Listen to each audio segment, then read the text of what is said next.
حیوان اپنے مالک کا زیادہ وفادار ہوتا ہے، جبکہ انسان اپنے پروردگار کا اتنا وفادار نہیں ہوتا۔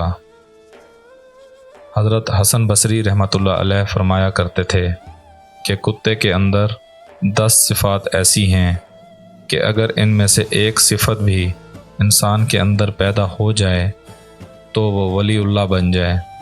فرماتے ہیں کہ کتے کے اندر قناعت ہوتی ہے، جو مل جائے یہ اسی پر قناعت کر لیتا ہے، راضی ہو جاتا ہے۔ یہ قانعین یا صابرین کی علامت ہے۔ کتا اکثر بھوکا رہتا ہے، یہ صالحین کی نشانی ہے۔ کوئی دوسرا کتا اس پر زور کی وجہ سے غالب آ جائے تو یہ اپنی جگہ چھوڑ کر دوسری جگہ چلا جاتا ہے، یہ راضین کی علامت ہے۔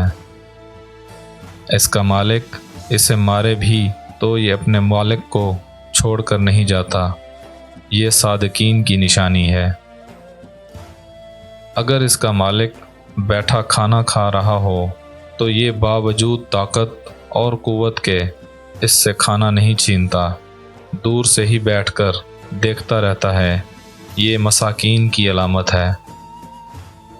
جب مالک اپنے گھر میں ہو تو یہ دور جوتے کے پاس بیٹھ جاتا ہے، ادنا جگہ پر راضی ہو جاتا ہے، یہ متواضعین کی علامت ہے۔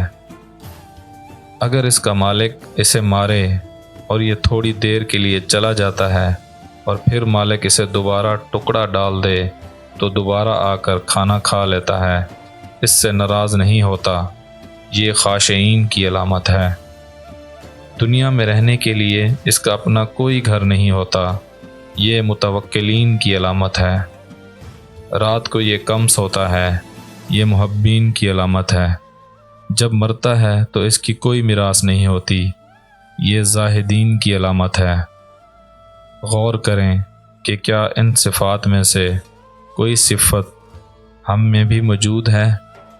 ہم نے تو جہنم کی بہت کی تدبیر، لیکن تیری رحمت نے گوارا نہ کیا۔